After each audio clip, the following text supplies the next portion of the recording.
Good morning sa inyo mga kababayan at ayan po, andito na po tayo sa bahay. May pasok na po tayo. Kaya medyo mabuti-buti na rin yung pakiramdam ko. Katunayan nga po niyan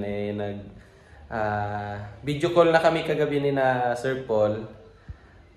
Sabi nila baka next week daw akyat ulit ng bundok. So ayun, baka makasama na tayo mga kababayan. At ngayong araw, papasok na po ako sa school at balik buhay estudyante ulit.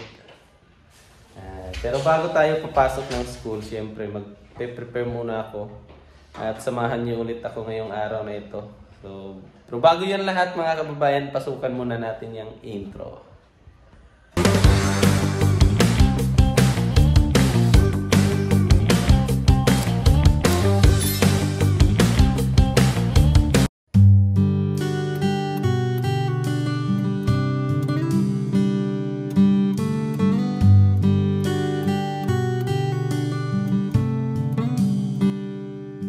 Yun, makulimlim sa labas mga kababayan.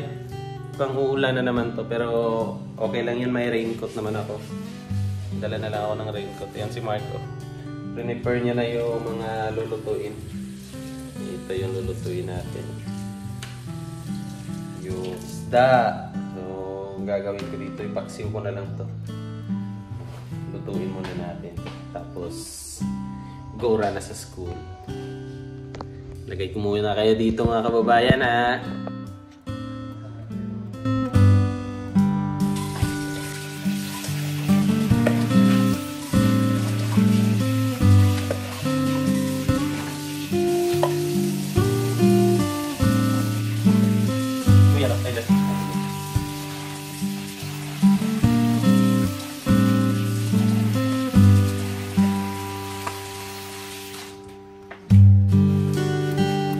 Ganitong luto lang po yung gusto ko sa isda.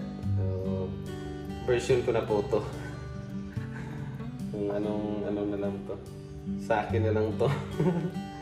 Baga, recipe ko na to mga kababayan. Ewan ko sa inyo kung anong tawag niyo dito sa lutong ito. Tingnan niyo. Yan po, lagay lang po natin yung talong. I-ano na lang natin yan.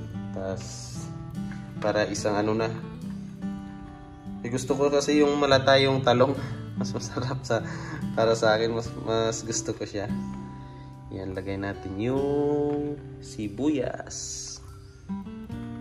Para hindi na hassle mamaya. Dire-diretso na yan. Pag yan, kain na lang. Yan, yung bawang. Para maalis yung aswang. Lagay natin yan.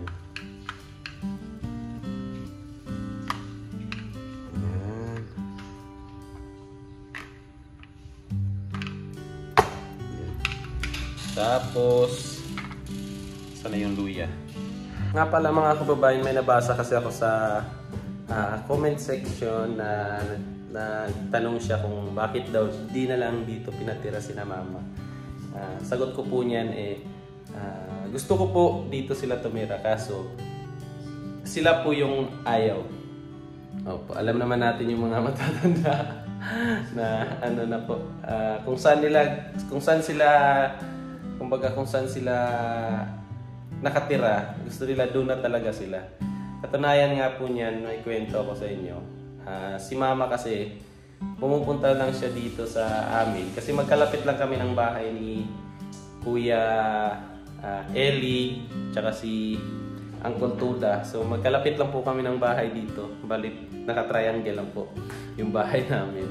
Pag pumupunta po siya dito, ang nangyayari po, hindi na po namin namamalayan, umuwi na pala kasi ayaw niyang magtagal dito. Kasi gusto niya dun sa sa bahay niya. Kahit ganun po daw yun, mas gusto niyang magstay doon kasi parang mas magaan yung pakiramdam niya doon. Kasi dito daw para daw siyang yung mainit daw ba? Mainit daw. Gusto niya yung bahay niya na fresh. Yan. So, maliwala sa pakiramdam niya. So, yun po yung dahilan kung bakit ayaw ni mama dito tumira. So, yun po. Ayan, tapos lagyan natin to ng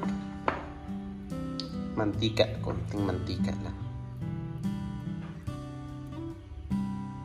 Yan. Tapos suka. Ilang suka dyan? Yan, at kumukulo na yung ating niluluto. Malapit na yan. Konting tiis na lang. Kakain na tayo at pupunta na tayo sa school.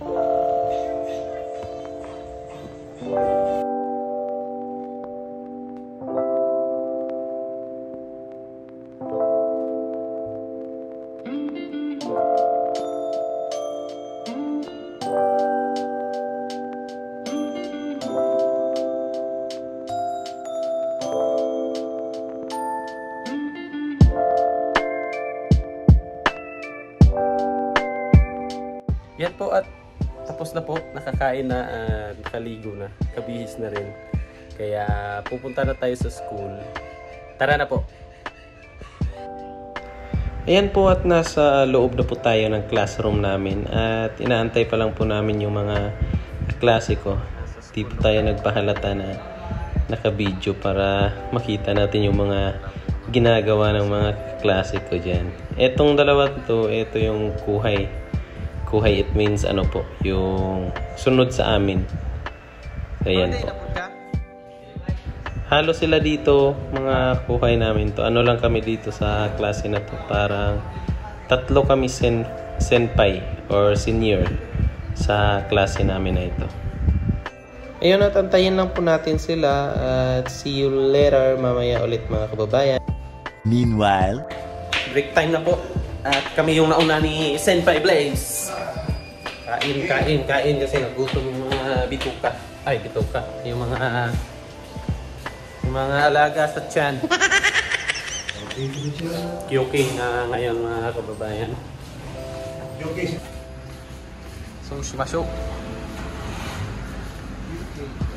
Amiga. Furuso desu.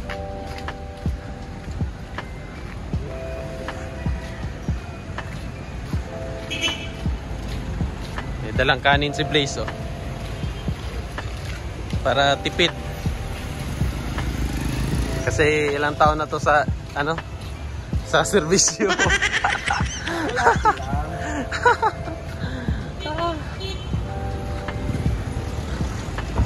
Budget sa allowance. Dito na kami sa suki namin. Barbecue. Fried. Wow. Fried chicken. iwan na yung Nagris? Ano?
Ayan po, may ano lang po ako.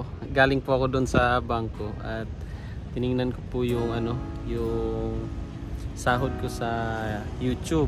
Kasi po nag-message po yung Google AdSense po sa akin na na-send na daw nila. At ito po yung unang sahod natin sa YouTube, mga kababayan. Kaya sobrang saya ko po. At ngayon po pumasok na po sa bank account ko po. Kaya gusto ko pong magpasalamat sa inyo, mga kababayan. At sa din po kay Sir Paul sa PB team at syempre kay Lord, kasi kung hindi po dahil sa inyo wala po ako sa ganitong kalagayan ngayon. Sobrang saya ko po kasi napakalaking tulong po nito sa sa pag-aaral ko po. Kasi po wala po akong trabaho, tsaka nag-aaral ako. So isa to sa mga pinagkukunan ko or maaari ko nang kunan ng pang-allowance ko ngayon sa school. Kaya sobrang salamat po talaga sa inyong lahat, sa inyong walang sawang pagsuporta sa aking mga vlog at sa hindi po pag-skip ng mga ads, at sa mga hindi pa po nag-subscribe, mag-subscribe na po kayo. Maraming salamat po talaga. At ngayon masasabi ko na ang pagod at saka na binigay ko is talaga, kumbaga nabayaran yung pagod, yung lahat ng ko, at dahil yun sa inyong mga kababayan. Kaya maraming salamat po talaga. Ngayon muna, hindi ko ma-explain yung yung saya na nararamdaman ko ngayon. Parang first time ko yung ganito nangyari. Kaya thank you talaga sa inyo. Walang sawa akong magpapasalamat sa inyo po. Maraming salamat po talaga. At uuwi na po ako. Ka-out ko lang po sa school. Dumiretso agad ako dito kasi nga na-excite ako. Kaya uuwi muna ako at mamaya tayo